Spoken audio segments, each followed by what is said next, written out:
Hello everyone. Last class जो अपनी हुई थी उसके अंदर मैंने आप लोगों को सिलेंडर और पॉइंट चार्ज और उन सब के बारे में जो गाउस लॉ है उसको अप्लाई करके इलेक्ट्रिक फील्ड इंटेंसिटी निकाल के दिखाई थी। आज की जो क्लास है उसमें हम उसी गाउसेस लॉ की एप्लीकेशंस के बारे में बात करेंगे। उसको समझने के लिए सबसे पहले मैं आप एक एग्जांपल बताता हूँ। जैसे हमारे पास में एक फुटबॉल है और फुटबॉल जो होता है वो अंदर की साइड से खोखला होता है, होलो होता है। दैट मीन्स हम उसको एक होलो स्फीयर बोल सकते हैं। और फिर दूसरा एग्जांपल मैं लूँ, जैसे अपना तरबूज है, तरबूज का एग्जांपल लूँ। तरबूज में जो बीज होते हैं उनको हम एक चार्ज पार्टिकल मान लेते हैं। तो जो होलो स्फीयर है हमारा फुटबॉल, अगर उसको मैं चार्ज देता हूँ तो वो कंडक्टिंग स्फीयर ले सकते हैं हम लोग। उसको अगर मैं चार्ज देता हूं तो उसका जो चार्ज है वो कंप्लीट सरफेस के ऊपर कंडक्टिंग होने की वजह से कंप्लीट सरफेस के ऊपर कंटिन्यूअसली डिस्ट्रीब्यूट होगा और इक्वली डिस्ट्रीब्यूट होगा। उसके ऊपर होमोजीनियसली चार्ज डिस्ट्रीब्यूशन होगा उसके ऊपर। अब दूसरी जो चीज होती है उसके अंदर अगर हम देखें तरबूज वाला एग्जाम्पल, तो उसके अंदर सरफेस के बजाय उसके अंदर की साइड में चार्ज का डिस्ट्रीब्यूशन होता है, just like a seeds of तरबूज। तरबूज के जो बीज होते हैं ना उनकी तरह से, ठीक है। तो एक तरबूज जो है उसके अंदर वॉल्यूमेट्रिक चार्ज डिस्ट्रीब्यूशन हुआ है।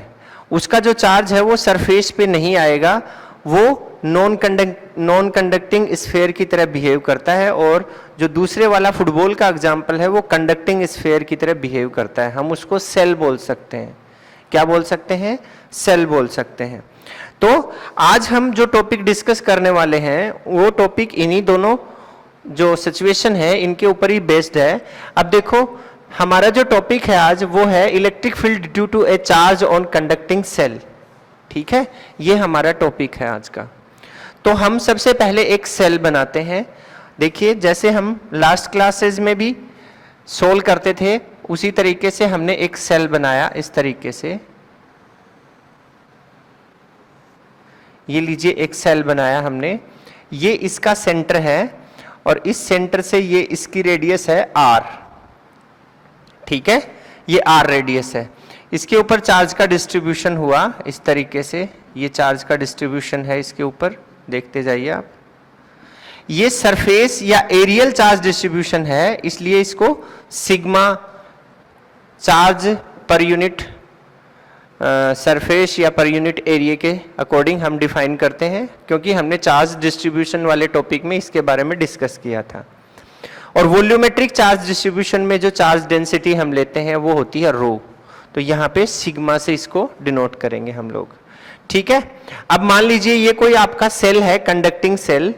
और इस कंडक्टिंग सेल के लिए अब हमने क्या करना है, कोई पॉइंट लेना है P। जैसे मान लेते हैं कि यहाँ पे हमने कोई पॉइंट ले लिया है P, ये कोई पॉइंट है आपका P, और इस पॉइंट के ऊपर आपको इलेक्ट्रिक फील्ड इंटेंसिटी फाइंड करनी है। तो इस सेंटर से इसकी डिस्टेंस को हमने मान लिया यहाँ से यहाँ तक r डिस्टेंस है। कितनी डिस्टेंस है? r डिस्टेंस है। अब ये जो P पॉइंट है इस सेंटर O से r डिस्टेंस पे है, तो इसी तरीके से हम एक गाउशियन सरफेस अज्यूम करेंगे यहाँ पे इलेक्ट्रिक फील्ड इंटेंसिटी को फाइंड करने के लिए। तो उस गाउशियन सरफेस के अंदर इलेक्ट्रिक फील्ड और थीटा दोनों की सिमेट्री होनी चाहिए। ये बात मैं पिछले 10 दिन के लेक्चर्स में आपको बार बार बता रहा हूँ। दोनों के अंदर सिमेट्री होनी चाहिए, और सिमेट्री तभी होगी जब ये r जो है ये हर पॉइंट के लिए यहाँ पे इक्वल हो। तो ये P पॉइंट यहाँ होगा तो भी ये डिस्टेंस r होगी, यहाँ होगा तो भी r होगी, यहाँ होगा तो भी r होगी, यहाँ होगा तो भी r होगी, और यहाँ होगा तो भी r होगी। तो इस तरीके से हमने एक गाउशियन सरफेस को अज्यूम कर लिया है। इस तरीके से हमने एक गाउशियन सरफेस को यहाँ पे अज्यूम कर लिया है ऐसे। ये लीजिए हमारा गाउशियन सरफेस है, इसको मैं बता देता हूँ गाउशियन सरफेस। ये हमारा गाउशियन सरफेस हमने अज्यूम कर लिया है। ठीक है, अब हमें सिमेट्री को चेक करना है, और सिमेट्री को चेक करने के लिए हम यहाँ पे अलग अलग पॉइंट्स ले सकते हैं। और इस होलो स्फीयर या इस सेल से जो इलेक्ट्रिक फील्ड होगी उसकी डायरेक्शन जो होगी उसको हम ऐसे दिखा सकते हैं। ये इलेक्ट्रिक फील्ड हो गई है, ये हो गई है, ये हो गई है, ये हो गई है, यहाँ से ऐसे इसको दिखाएंगे, ये ऐसे दिखा सकते हैं अपन। तो इस P पॉइंट पे जो इलेक्ट्रिक फील्ड है उसकी डायरेक्शन ये है E, और यहाँ पे अगर आप एक सेगमेंट लें DS सेगमेंट, तो उसका एरिया वेक्टर जो है वो भी है इसी साइड में, ये इस तरीके से। तो theta is equals to 0 degree angle आ गया। अब अगर इस पॉइंट पे चेक करें हम लोग तो सिमिलर चीज आएगी। देखिए ये एरिया वेक्टर और ये E vector and area vector, theta is equals to 0 degree. Similarly this one and similarly this one, this one, this one, that means all every point मतलब इस सरफेस के ऊपर जितने भी पॉइंट हम लेंगे उस हर पॉइंट के लिए हमारे पास जो थीटा और ई की सिमेट्री है वो सेम बनी रहेगी। ये नोट करने वाली चीज है, तभी हमने इसको एक गाउशियन सरफेस यहाँ पे अज्यूम किया है। Is that clear? ओके, अब देखते हैं यहाँ पे कुछ एक्स्ट्रा चीज क्या है। अगर हमने इसको कंप्लीट चार्ज Q दिया, कितना चार्ज दिया? Q। फुल चार्ज जो है इस सेल का वो कितना है? हमने Q मान लिया है। अगर Q इसको दिया गया चार्ज है, यहाँ पे लिख देता हूं मैं, Q क्या है? फुल चार्ज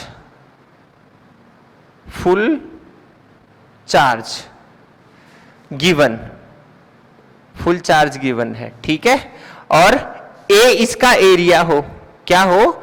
A इसका एरिया हो, A क्या है? एरिया इज इक्वल्स टू कितना हो सकता है? 4 pi are square, small r square, क्योंकि इस गाउशियन सरफेस की जो रेडियस है वो स्मॉल आर है यहाँ पे, ठीक है। तो इस तरीके से हम इसको डिनोट कर सकते हैं। अब देखिए उसके बाद में यहाँ पे सरफेस चार्ज डिस्ट्रीब्यूशन हो रहा है, तो हम इसको सिग्मा से दिखा देंगे। किससे दिखा देंगे? सिग्मा से। और इसको क्या बोल देंगे? Areal charge density. क्या बोल देंगे इसको? Areal charge density, areal charge density, ये बोल दिया इसको, ठीक है। ये हमारा डायग्राम जो है वो बनके तैयार हो गया है। इसी डायग्राम को फॉलो करते हुए हम लोग इसका सॉल्यूशन फाइंड आउट करेंगे, ठीक है। अब देखिए हमने क्या किया है, ध्यान से सुनिए और समझने की कोशिश कीजिएगा। डायग्राम बन गया है। डायग्राम में हमें एक चीज साफ नजर आ रही है कि इलेक्ट्रिक फील्ड जो यहाँ पे बन रही है वो रेडियली आउटवर्ड है, मतलब सरफेस के रेडियली आउटवर्ड है, इस तरीके से चारों तरफ बन रही है। और क्या है? और हमने जो पॉइंट लिया है यहाँ पे P पॉइंट, जिसके ऊपर हमें इलेक्ट्रिक फील्ड इंटेंसिटी फाइंड करनी है, वो पॉइंट P जो है वो आउटसाइड द सेल है। कहां है? Outside the cell. तो इस सेल के लिए जो इलेक्ट्रिक फील्ड इंटेंसिटी है उसको हम 3 अलग अलग पार्ट्स में फाइंड आउट करेंगे। Outside the cell, on the surface and inside the cell. मतलब ये पॉइंट आउटसाइड हो गया, फिर यहाँ पे सरफेस पे निकालेंगे और फिर इनसाइड में कोई पॉइंट हम ले सकते हैं, यहाँ पे उसके ऊपर निकाल के देखेंगे, ठीक है। ये रहेगा हमारा इसका पूरा जो प्रोसेस है वो। तो सबसे पहले हमने जो स्टेप बनाए थे, 4 स्टेप बनाए थे हमने इसके सॉल्यूशन के लिए, गाउसेस एप्लीकेशन के लिए। तो उसमें सबसे पहली स्टेप को हम फॉलो करते हैं, नंबर 1 स्टेप। नंबर 1 स्टेप में हम लोग क्या करते हैं, इसको गाउशियन सरफेस अज्यूम करते हैं और उसका स्टेटमेंट हम यहां पे नोट करेंगे। Consider a Gaussian surface, consider a Gaussian surface, consider a Gaussian surface, a concentric spherical cell, concentric spherical cell, ठीक है। concentric spherical मतलब सेंटर दोनों का सेम ही है, इसका भी और इसका भी, दोनों का। concentric spherical cell of radius small r, show that P point lies, कहां पे लाई करेगा? lies on the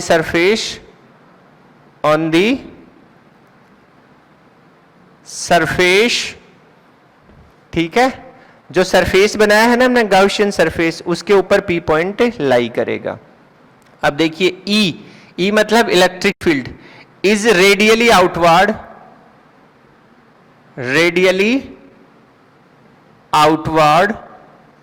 ठीक है, radially outward as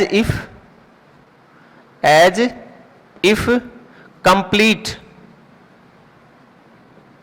complete charge Q, ये मैंने लिखा है यहां पे full charge, that means complete charge, Q is placed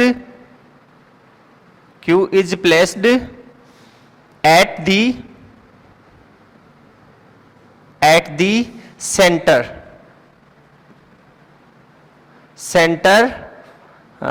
center all every point of surface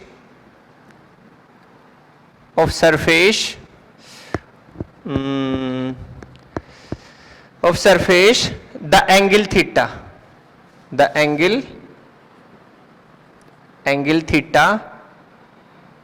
कौन सा एंगल है, vector E and A vector के बीच का एंगल है, इज जीरो, ठीक है। ये हो गया हमारा फर्स्ट स्टेप, जिसमें हमने गाउसियन सरफेस को अज्यूम कर लिया और उससे रिलेटेड जो भी बातें मैंने आपको वर्बली बताई थी उनको हमने यहां पे नोट कर लिया है। अब देखिए आप कहां पे निकाल रहे हैं, ए पॉइंट बनाया आउटसाइड द सेल के बाहर निकाल रहे हैं आप इलेक्ट्रिक फील्ड इंटेंसिटी। तो फर्स्ट स्टेप ये हो गई। सेकंड स्टेप में हम क्या निकालते थे, फ्लक्स को कैलकुलेट करते थे, गाउसियन सरफेस से लिंक्ड फ्लक्स को। तो हम लिखेंगे यहां पे calculate the flux linked with Gaussian surface, ठीक है, ये हो गया आपका। और उसके लिए इक्वेशन होती थी vector E dot ds vector is equals to. अब देखिए ये पूरा का पूरा जो सरफेस है इसमें हम कितने सरफेस एक्स्ट्रा अज्यूम करेंगे, सोच के देखिए जरा, एक भी अज्यूम नहीं करेंगे। ये पूरा सिंगल सरफेस ही यूज हो रहा है। यहाँ पे थीटा की वैल्यू और ई की वैल्यू पूरे सरफेस पे इक्वल बनी हुई है, तो हमें कोई एक्स्ट्रा सरफेस अज्यूम करने की जरूरत नहीं है। यहाँ पे अगर यहाँ पे मान लीजिए कि इस जगह थीटा की वैल्यू 0 डिग्री है और फिर किसी दूसरे सरफेस के लिए थीटा की वैल्यू चेंज हो गई और ई की डायरेक्शन भी चेंज हो गई, उस केस में हम जितने सरफेस बनते हैं उसके हिसाब से हम उसको अज्यूम करते हैं। लेकिन यहाँ पे सिंगल ही है तो सिंगल ही रहेगा। तो उस सिंगल के लिए हमने क्या लिखना है, यहाँ पे हमने लिखना है यहाँ पे इंटीग्रेशन EDS cos थीटा, ये बना दिया। अब थीटा की वैल्यू यहाँ पे आपको पता है, theta is equals to 0 degree होता है। थीटा इज इक्वल्स टू क्या होता है, 0 degree. Therefore close integral vector E dot ds vector is equals to हो जाएगा EDS का क्लोज इंटीग्रल। ये cos 0 क्या हो गया, cos 0 degree is equals to 1 हो गया है यहाँ पे, ठीक है, ये बन गया। अब देखो E तो कांस्टेंट बना हुआ है तो E को तो हम एज इट इज रख देंगे। तो close integral vector E dot ds vector is equals to E तो बाहर आ गया और सिर्फ इंटीग्रेशन करना है हमें ds का। तो इस कंप्लीट सरफेस का, और ये सरफेस स्फेरिकल है जिसका एरिया हमने लिखा है ये 4 पाई r स्क्वायर, तो इसका complete integration 4 pi r square हो गया is equals to E into 4 pi r square. ये आपकी सेकंड स्टेप यहाँ पे कंप्लीट हो गई है, ठीक है। अब थर्ड स्टेप में हम लोग क्या करते थे, देखिए थर्ड स्टेप में गाउसियन सरफेस के अंदर, inside the Gaussian surface charge कितना है ये बताते थे। तो इसके अंदर हमने चार्ज इसको कितना दिया है, Q दिया है, और चार्ज का डिस्ट्रीब्यूशन हो गया है तो Q, चार्ज Q का Q ही रहेगा, यहाँ पे कोई दिक्कत ही नहीं है, ठीक है। तो हमने लिखा चार्ज इनसाइड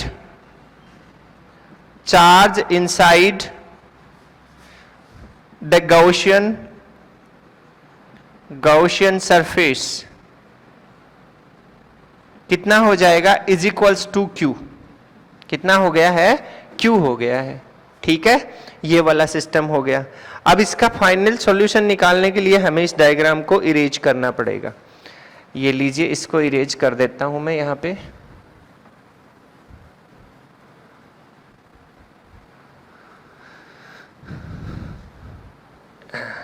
ठीक है, अब फोर्थ स्टेप को फॉलो करते हैं। फोर्थ स्टेप, और फोर्थ स्टेप में हम लोग क्या करते हैं, applying Gauss theorem. Applying Gauss theorem. ठीक है, क्या होती है गॉस थ्योरम आपकी? Close integral vector E dot ds vector is equals to q upon epsilon naught, ये होती है।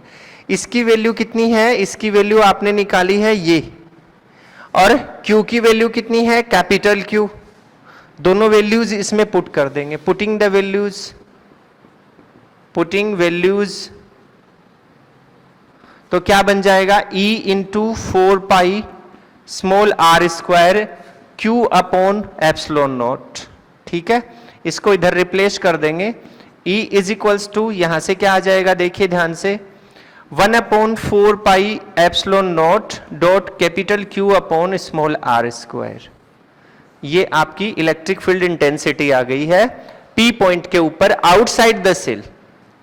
ठीक है, अब इसको आप अलग तरीके से ऐसे भी लिख सकते हैं, E इज इक्वल्स टू के Q ओवर R स्क्वायर। ये भी आपकी इक्वेशन बन सकती है क्योंकि ये K के इक्विवेलेंट होता है। अब सुनिए आप ध्यान से, ये इक्वेशन आपने पहले भी कहीं देखी होगी, जानी पहचानी सी लग रही होगी आप लोगों को। बिल्कुल, ये इक्वेशन आप ऑलरेडी स्टडी कर चुके हैं। इस इक्वेशन को हमने फाइंड किया था पॉइंट चार्ज के लिए इलेक्ट्रिक फील्ड इंटेंसिटी जब फाइंड की थी, तब ये इक्वेशन हमारे पास में आई थी। ठीक है, तो इससे हमें क्या पता चला कि जो सेल है आपका, जैसे ये आपका सेल है, इसके ऊपर चार्ज इस तरीके से चार्ज दिया गया है, ये चार्ज गिवन है यहाँ पे ऐसे, ये इसका सेंटर है, ये रेडियस r है, और ये आपने गाउसियन सरफेस अज्यूम किया यहाँ पे, ये स्मॉल r है, ये आपका पॉइंट P है। ठीक है, तो इस सिचुएशन में हमें ये पता चल रहा है कि ये जो चार्ज है सरफेस के ऊपर जो डिस्ट्रीब्यूट हुआ है, ये कंप्लीट चार्ज, अगर इस चार्ज Q को अगर हम इस सेंटर के ऊपर रख देते हैं तो भी आपको इलेक्ट्रिक फील्ड इंटेंसिटी इतनी ही मिलनी है। और अगर हम यहाँ पे एक और थोड़ा सा ये R और एक और यहाँ से R डैश रेडियस का गाउसियन सरफेस अज्यूम कर लेते हैं थोड़ा बड़ा, तो भी आपको ये इलेक्ट्रिक फील्ड इंटेंसिटी सेम की सेम ही मिलनी है। ठीक है, ये चीज यहां पे हमें क्लियर हो रही है। ठीक, अब देखिए इस इक्वेशन में हमें नजर आ रहा है कि E जो है वो इनवर्सली प्रोपोर्शनल है R स्क्वायर के। That means E directly proportional होगा, E जो है वो डायरेक्टली प्रोपोर्शनल होगा R माइनस स्क्वायर के, है कि नहीं है यहाँ पे? ठीक है, तो ये सिचुएशन हमारे सामने निकल के आई है यहाँ पे। ठीक है, अब देखते हैं, अब हमारा अगला जो पॉइंट है ये तो हो गया आउटसाइड द सेल। अब सरफेस के ऊपर आते हैं हम लोग। किसके ऊपर आते हैं? सेल के सरफेस पे। तो सरफेस पे आएंगे हम लोग तो क्या करेंगे देखिए, एक मिनट इसको थोड़ा सा यहां से मिटा देता हूं मैं।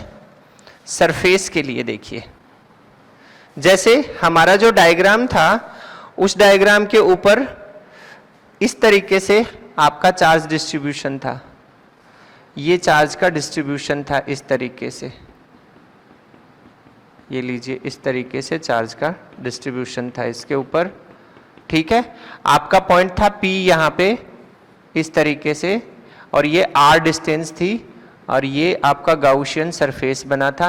अब इस गाउसियन सरफेस को हम छोटा करके ला रहे हैं, इधर लेके आए इस पॉइंट पे, थोड़ा इधर ले आए, फिर इधर ले आए।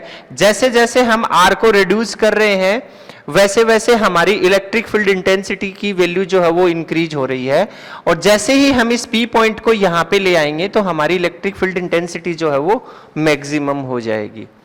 तो उसी चीज को सोल्व करने के लिए जो हमारे पास इक्वेशन आई है, ठीक है, जो हमारे पास इक्वेशन आई है, मान लीजिए कि हमने very close to the surface, Gaussian surface को इसके बहुत ही क्लोज में ले लिया है, ऐसे बहुत क्लोज में ले लिया Gaussian surface.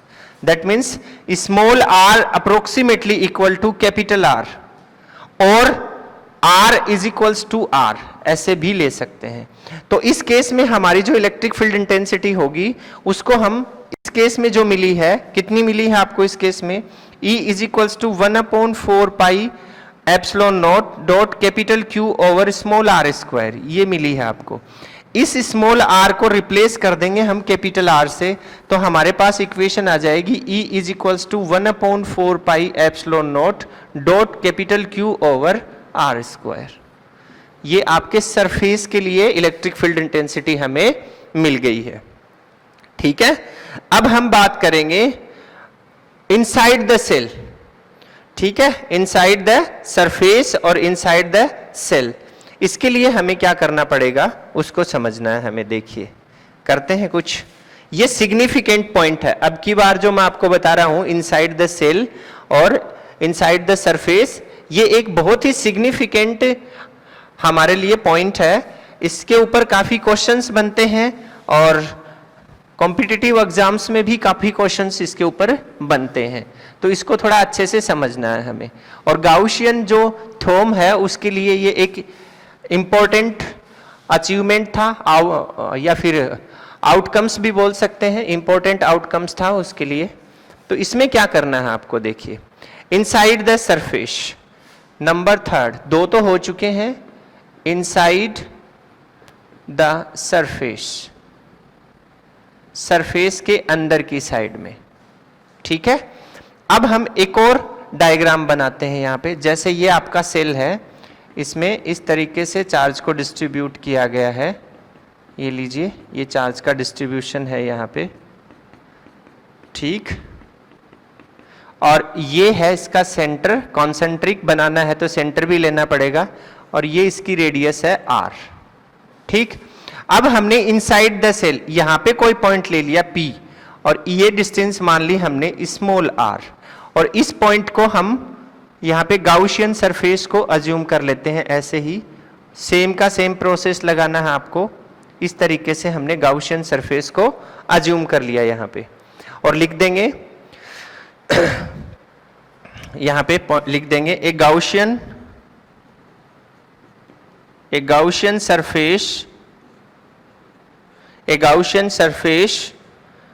surface is drawn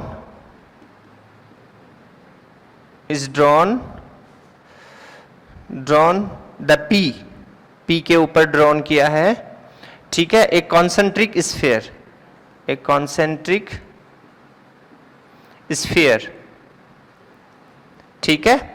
अब देखिए ये हो गया आपका पॉइंट नंबर 1। पॉइंट नंबर 2 में क्या करते हैं आप लोग, चार्ज को बताते हैं। Charge Q within Gaussian surface, charge Q with in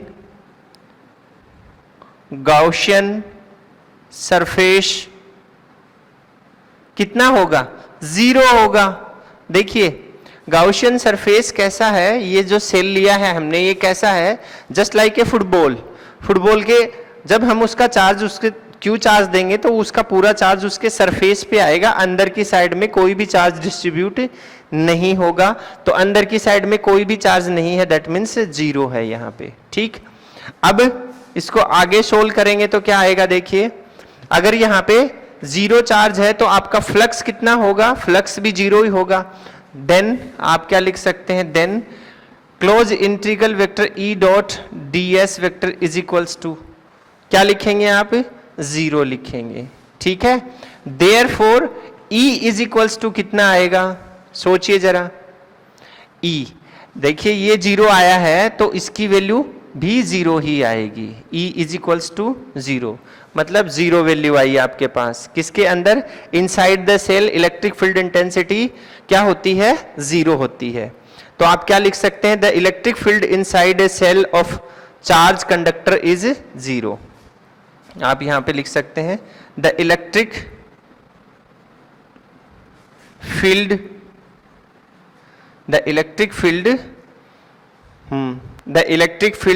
inside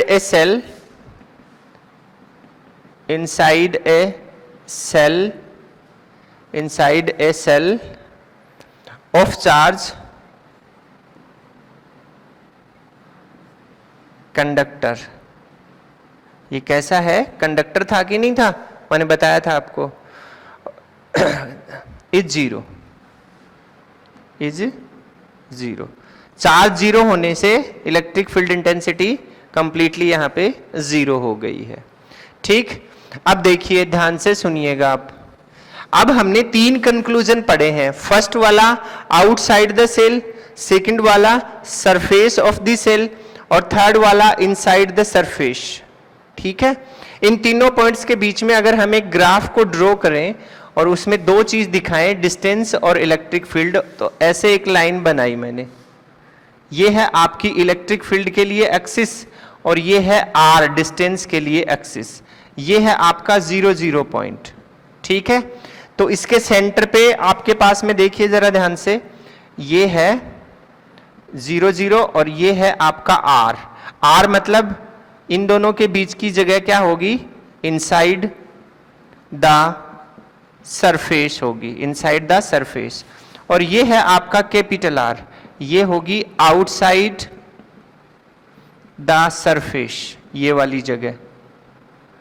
ठीक है, आर कैपिटल से और स्मॉल आर की तरफ जब हम जाएंगे तो आउटसाइड द सेल, और 0 से कैपिटल आर के बीच की जो स्पेस है वो किसको डिनोट करती है, इनसाइड द सेल को डिनोट करती है।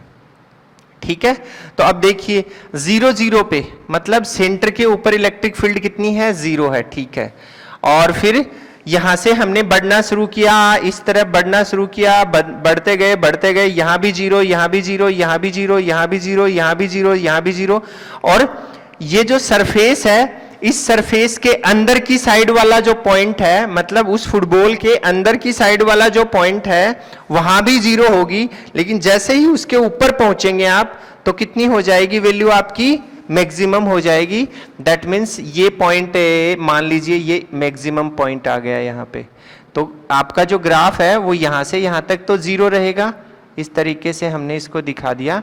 ठीक, अब उसके बाद में बाहर का जो पॉइंट था, ये पॉइंट था यहाँ पे P, उसकी डिस्टेंस थी R, तो उसके लिए जो आपकी इलेक्ट्रिक फील्ड इंटेंसिटी है वो जैसे जैसे R इंक्रीज होता जाएगा वैसे वैसे रिड्यूस होती जाएगी। तो आप ऐसे दिखा सकते हैं, ये एक लाइन मैक्सिमम के लिए दिखा दी, और उसके बाद में जो लाइन बन रही है वो ऐसे बन रही है, और इसको आप दिखा सकते हैं E inversely proportional to R²। ये हमारा ग्राफ बन गया यहाँ पे। ठीक है, इस तरीके से हम इसको बना सकते हैं। अब देखिए और थोड़ा आपको बताता हूं मैं, उसमें क्या करना है। नेक्स्ट जो टॉपिक है उसमें हम एक नॉन कंडक्टिंग स्फीयर लेते हैं, नॉन कंडक्टिंग सेल लेते हैं, जैसे मैंने आपको तरबूज का एग्जांपल बताया था। तो उसमें सॉल्यूशन कैसे करेंगे ये बताता हूं आपको। तो नेक्स्ट जो एप्लीकेशन है अपनी, उसमें हम लोग बात करेंगे electric field due to a sphere of charge. जैसे हमारे पास स्फीयर है और उसका वॉल्यूमेट्रिक चार्ज डिस्ट्रीब्यूशन है, तो हम उसको इस तरीके से डिनोट कर रहे हैं। देखिए ये लीजिए, हमारे पास में कोई स्फीयर है, इसके अंदर इस तरीके से चार्ज का डिस्ट्रीब्यूशन है। Just like watermelon and seeds of the watermelon is the charge particle in this, same as this one. Okay, this is the center of the sphere and radius of the sphere is capital R, and the electric field radially outward in that way, इस तरीके से radially outward होगी इसकी electric field. ठीक है, अब हमने क्या किया, इसके सेंटर से स्मॉल r डिस्टेंस के ऊपर कोई पॉइंट P ले लिया है यहाँ पे। ठीक है, और यहाँ पे हमें इसकी इलेक्ट्रिक फील्ड इंटेंसिटी फाइंड करनी है। तो मैं आपको एक बात बता देता हूँ, सिंपल सी बात है, ज्यादा माथापच्ची करने की जरूरत ही नहीं है। इस केस के अंदर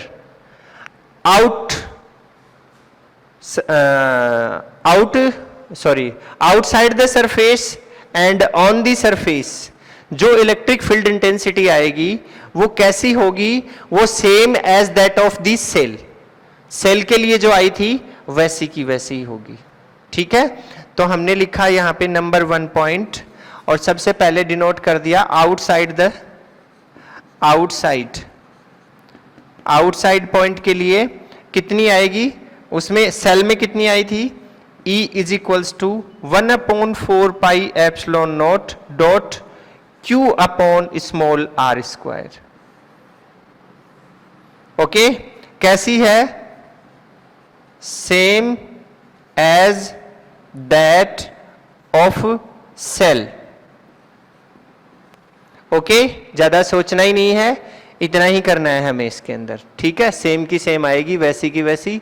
और अगर इसको सिंगली पूछ लिया जाए, भाई इसको ही पूछ लिया जाए एग्जाम में, तो आपने सेल के लिए जो गाउसियन सरफेस अज्यूम किया था वैसे ही सेम गाउसियन सरफेस अज्यूम करेंगे। सेकंड पॉइंट में फ्लक्स निकालेंगे, थर्ड में चार्ज निकालेंगे, फोर्थ में गाउस थ्योरम अप्लाई कर देंगे और आंसर आ जाएगा आपका। ठीक है, और अभी ये दोनों साथ में ले रहे हैं इसलिए मैं इसको डायरेक्टली बता रहा हूं आपको। ठीक है, अब सरफेस के लिए सेकंड पॉइंट जो है वो ऑन दी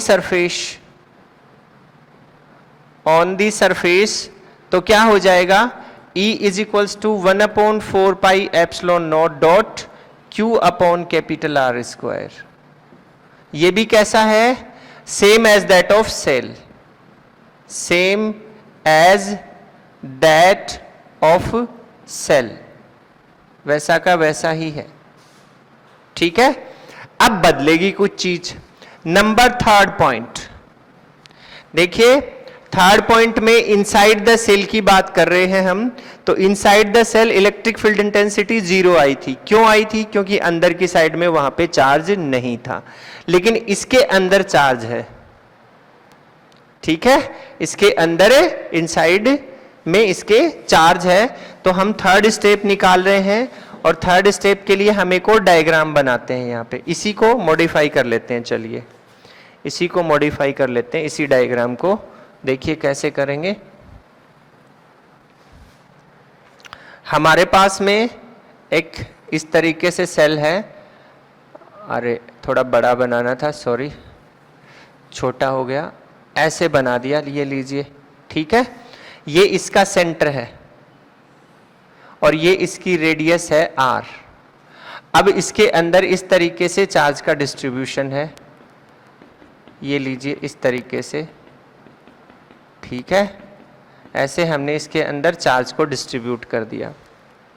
अब हमने इनसाइड ये कोई पॉइंट लिया P और यहाँ पे हमें इलेक्ट्रिक फील्ड इंटेंसिटी निकालनी है जो कि डिस्टेंस है यहाँ से स्मॉल r। तो हम एक गाउसियन सरफेस को अज्यूम करते हैं इस तरीके से, ये लीजिए गाउसियन सरफेस हमने यहाँ पे अज्यूम किया है। ठीक है, अब इस गाउसियन सरफेस को भी अगर हम देखते हैं तो पहले वाला जो सरफेस था उसकी जो इलेक्ट्रिक फील्ड इंटेंसिटी है वो इस तरीके से है, रेडियली आउटवर्ड ऐसे है, ये लीजिए। तो इसकी भी ऐसे ही होगी और यहाँ भी ऐसे ही होगी। तो ये पॉइंट जो आपने लिया है, इस पॉइंट को देखिए, इलेक्ट्रिक फील्ड यहाँ पे ये डायरेक्शन में है और एरिया वेक्टर भी इसी डायरेक्शन में, then theta is equals to 0 degree.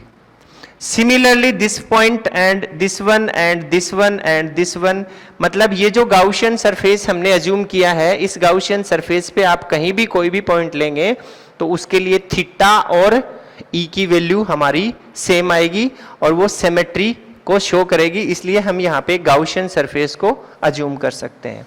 तो थर्ड जो पॉइंट है आपका इनसाइड द स्फीयर, ठीक है, उसको हम सोल्व करने जा रहे हैं अभी। और हमने इसके लिए क्या किया, सबसे पहले मैं लिख देता हूं यहां पे, ड्रॉ गॉसियन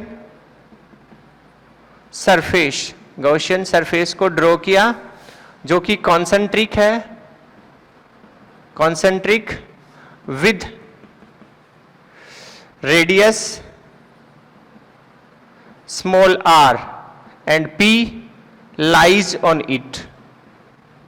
इस तरीके से हम इसको लिख देंगे। ठीक है, फिर दूसरे केस में हम इसका क्या निकालेंगे, फ्लक्स निकालेंगे दूसरे केस में, तो दूसरे केस में फ्लक्स निकालेंगे, ये फर्स्ट हो गया। अब सेकंड केस के लिए हम लोग निकाल रहे हैं close integral vector E dot D S की वैल्यू, तो वो आ जाएगी E D S cos theta, ठीक है। But theta is equals to 0 degree and cos 0 degree is equals to 1, therefore E D S is equals to E D S, इस तरीके से। ई कांस्टेंट है, close integral vector E dot D S vector is equals to E constant है, और D S का integration करना है, और यहां पे इसका इंटीग्रेशन करेंगे तो हमारे पास वैल्यू आएगी 4 पाई आर स्क्वायर।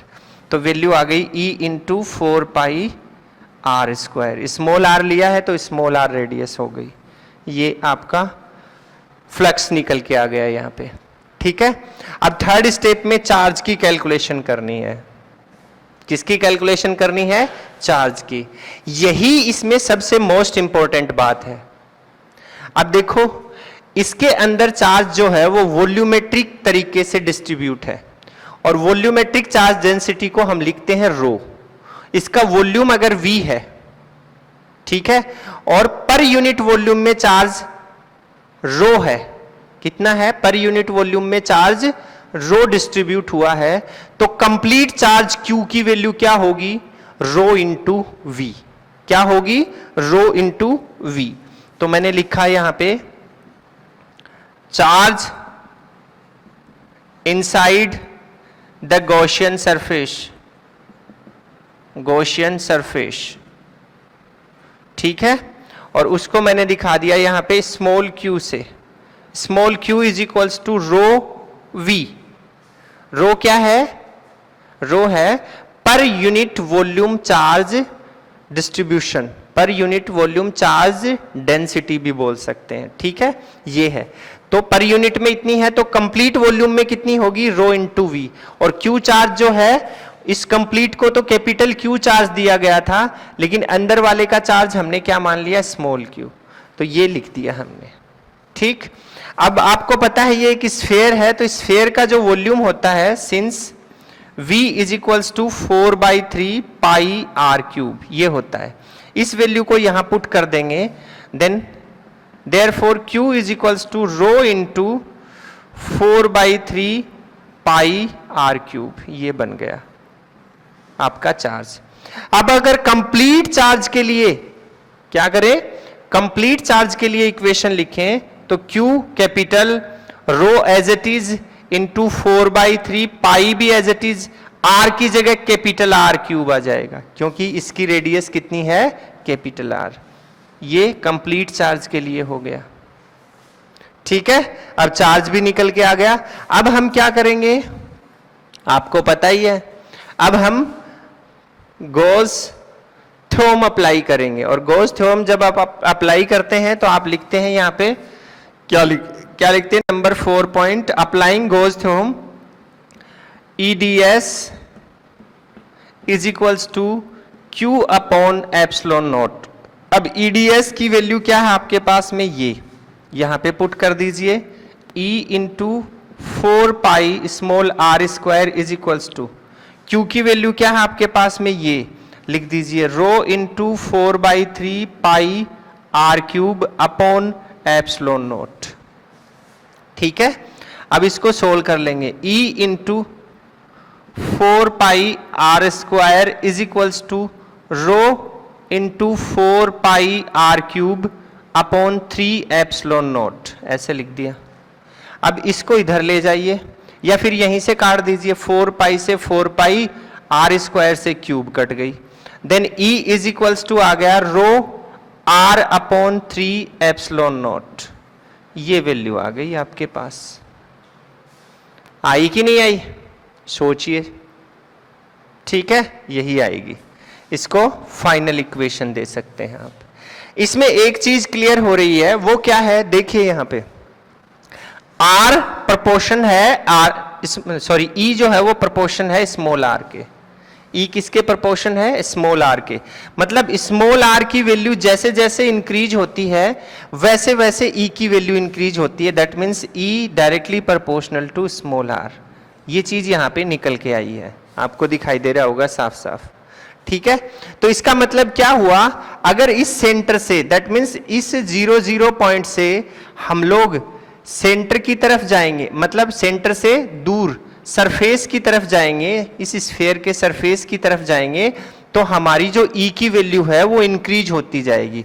मतलब यहां पे पॉइंट है तो ई अलग होगा, कम होगा, यहां पे आया तो थोड़ा ज्यादा हो गया, इस पॉइंट पे आया तो और ज्यादा हो गया, इस पॉइंट पे आया तो और ज्यादा हो गया। इसका मतलब अगर स्मॉल आर किस तरफ मूव कर रहा है? कैपिटल आर की तरफ, तो ई की वैल्यू जो है वो इंक्रीज होगी। ये छोटी छोटी बातें जो हैं ये हमें याद रखनी है, ये बहुत इंपॉर्टेंट है। कॉम्पिटिटिव एग्जाम्स में इन छोटी छोटी बातों पे ही क्वेश्चन बना के पूछे जाते हैं, और आप जब एग्जाम देने बैठते हो तो आपको लगता है कि ये तो सब कुछ तो हमने पढ़ा ही नहीं था, हमें पता ही नहीं है कहां से आ गया। ठीक है, जबकि ये सारी चीजें जो छोटी छोटी चीजें हैं, आप सिर्फ इस डेरिवेशन पे ही ध्यान देते हैं। जो छोटी छोटी बातें, जो कंक्लूजन आपको बताए जाते हैं उनके ऊपर आप ध्यान नहीं देते, ये सबसे बड़ा फॉल्ट है आप लोगों का। तो ये ई इंक्रीज होगा जब आर, स्मॉल आर किस तरफ मूव करेगा? कैपिटल आर की तरफ, और सरफेस पे जाएगा तो ई की वैल्यू मैक्सिमम हो जाएगी।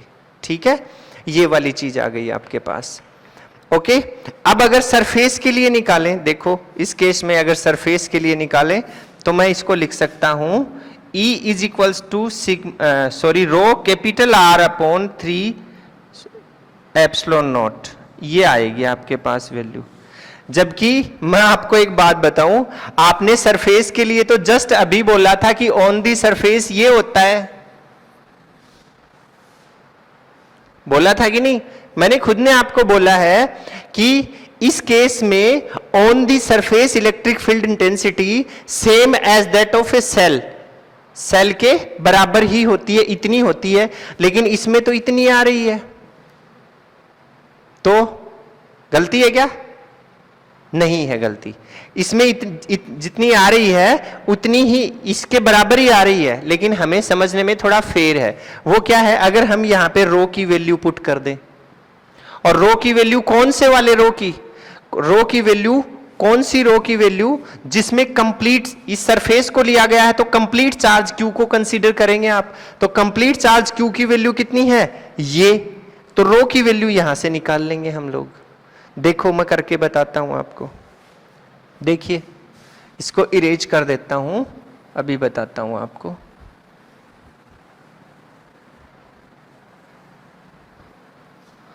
देखिए जरा, अभी पता लग जाएगा कि आप कंफ्यूज मत होइए। यहां से ये Q की वैल्यू है, तो रो की वैल्यू निकालेंगे तो ये इधर आ जाएगा। दैट मीन्स आपको गिवन है Q is equals to rho into 4/3 pi are cube, ये है। इस रो की वैल्यू निकालेंगे तो Q, और ये 3 ऊपर चला गया, अपॉन 4 पाई आर क्यूब, ये वैल्यू आ गई आपके पास। ठीक, ये रो की वैल्यू यहां पे पुट कर देंगे हम लोग, तो देखेंगे दे E is equals to rho की जगह लिखा 3Q upon 4 pi are cube, और इंटू आर अपॉन में 3 एप्सिलॉन नॉट, यही तो है। आर से ये कैंसिल हो गया तो यहां स्क्वायर बच गया। ठीक, अब इसको सोल्व करते हैं। E is equals to 3Q upon 4 pi, ठीक है, ये नीचे आ जाएगा 4 pi are square into 3 epsilon naught, ऐसे लिखेंगे। 3 से 3 कैंसिल हो गया। अब इसको सोल्व करते हैं। E is equals to 1 upon 4 pi epsilon naught dot Q upon R square. देखिए जरा, वो की वो वैल्यू आई कि नहीं आई? बिल्कुल आ गई है। ठीक है, तो हमने कहीं पे भी कोई मिस्टेक नहीं की है। ये दोनों ही इक्वेशंस जो हैं, ये वाली और ये वाली दोनों ही सिमिलर हैं। This one and this one both are same.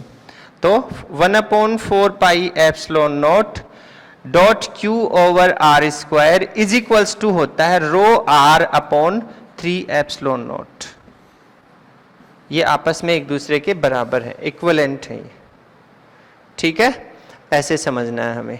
अब और आगे चलते हैं हम लोग। अब और आगे चलें तो थोड़ा कंक्लूजन हमें देखना पड़ेगा, वो क्या है। अभी अभी एक कंक्लूजन मैंने आपको बताया, ये देखिए इसमें E जो है वो डायरेक्टली प्रोपोर्शनल है R के, स्मॉल r के। अब देखिए सेंटर के ऊपर E की वैल्यू मिनिमम से मिनिमम होगी और फिर सेंटर से हम सरफेस की तरफ जाएंगे तो वैल्यू बढ़ती जाएगी और सरफेस पे क्या होगी, मैक्सिमम होगी, ठीक है।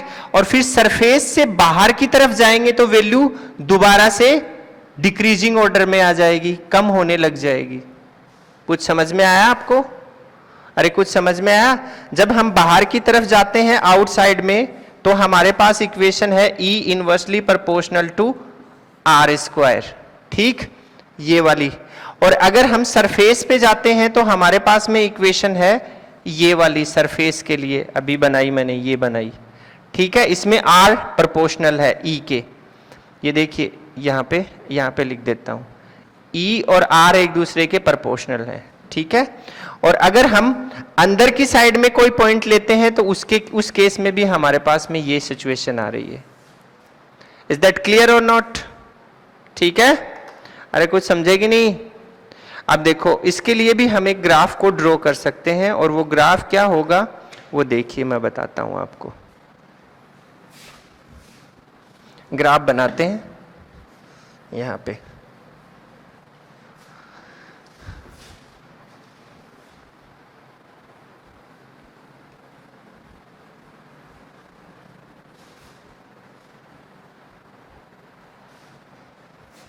ग्राफ में एक सेकंड माइक को थोड़ा सेट करता हूं।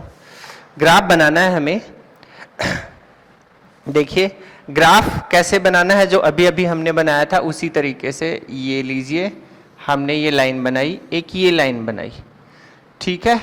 इस लाइन के ऊपर हम दिखा रहे हैं डिस्टेंस को और इस लाइन के ऊपर हम दिखा रहे हैं E को, इलेक्ट्रिक फील्ड को, ओके। ये आपका 0 0 पॉइंट है, ये आपका कैपिटल R है। थोड़ा सा और आगे बना देता हूं, यहां है आपका कैपिटल R और यहां है आपका स्मॉल r, ठीक है।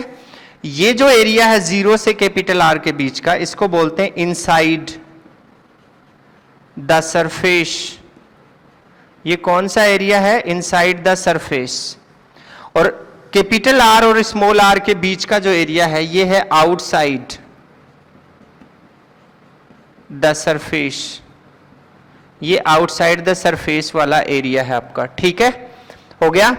अब देखो ध्यान से, कैपिटल R मतलब सरफेस के ऊपर इलेक्ट्रिक फील्ड इंटेंसिटी जो है वो मैक्सिमम होती है,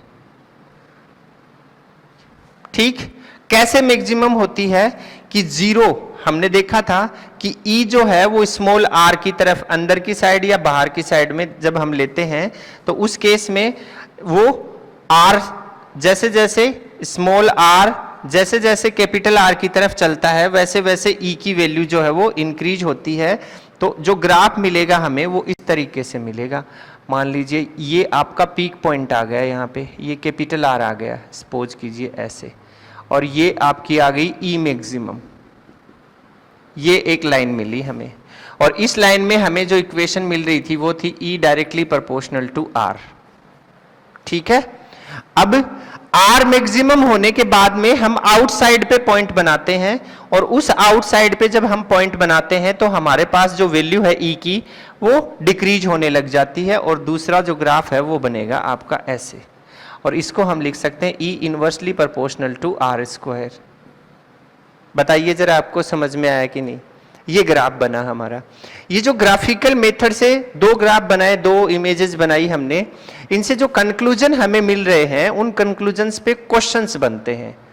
ऑब्जेक्टिव, सब्जेक्टिव और MCQ टाइप क्वेश्चंस बनते हैं, मल्टीपल चॉइस क्वेश्चंस बनते हैं जो कॉम्पिटिटिव एग्जाम्स में और आपके बोर्ड एग्जाम्स में भी पूछ लिए जाते हैं। तो इन सब चीजों को हमें ध्यान में रखना है। अब अगर हम सोचें तो ये जो सरफेस है, मान लीजिए ये कोई पॉइंट आपका P था यहाँ पे, तो हमारा जो जो सरफेस था हमारा जो स्फेयर का, उसका ये रेडियस थी उसकी, तो यहाँ पे हमने एक रेडियस वाला ऐसे सरफेस बना दिया। अब अंदर की साइड में ध्यान से देखिए आप, अंदर की साइड में हमने कोई पी पॉइंट लिया था जिसकी रेडियस थी स्मॉल आर, तो ये स्मॉल आर है, इसके लिए हमने ये सरफेस बना दिया। बाहर की साइड में हमने कोई एक पॉइंट लिया था आउटसाइड में, और उसकी डिस्टेंस भी हमने आर मानी थी, तो ये एक और गाउसियन सरफेस बना दिया। अब देख लीजिए, आपको समझ में आ जाएगा क्या किया है हमने। देख लीजिए अच्छे से कौन सी सिचुएशन में क्या हो रहा है, समझ में आ गया। तो आज का अपना ये लेक्चर था और ये कंप्लीट हो चुका है आपका, ऑलमोस्ट लेसन जो है वो कंप्लीट हो गया है। नेक्स्ट जो लेसन है इलेक्ट्रिक पोटेंशियल एंड कैपेसिटेंस, उसकी बात करेंगे हम नेक्स्ट लेक्चर में। इसकी जो एक्सरसाइज है उसके जो न्यूमेरिकल्स हैं वो भी मैं आपको करवा दूंगा, लेकिन अभी फिलहाल आप लोगों को इलेक्ट्रिक पोटेंशियल एंड कैपेसिटेंस के बारे में ही बताया जाएगा। इलेक्ट्रोस्टैटिक्स जैसे ही हमारे दोनों लेसन कंप्लीट हो जाएंगे तो उसके बाद मैं आपको इसके न्यूमेरिकल्स जो हैं फर्स्ट और सेकंड लेसन के, वो दोनों के साथ साथ करवा दूंगा, ताकि जैसे जैसे हम न्यूमेरिकल्स को सोल्व करते जाएंगे तो हमारा रिवीजन हो जाएगा। उसमें जो कॉन्सेप्ट आ रहे हैं उन कॉन्सेप्ट से हम टॉपिक का जो सॉल्यूशन है और टॉपिक से जो रिलेटेड जो फॉर्मूले वगैरह यूज करेंगे तो उससे हमें समझ में आ जाएगा कि हमारा रिवीजन हो रहा है इसके अंदर। इसलिए पूरे इलेक्ट्रोस्टैटिक्स के न्यूमेरिकल एक साथ होंगे। और नेक्स्ट क्लास में हम फिर मिलते हैं एक नए टॉपिक के साथ। तब तक आप लोग स्वस्थ रहिए, घर पे रहिए और खूब पढ़ते रहिए, ठीक है। फिर मिलते हैं। Thank you, have a nice day everybody.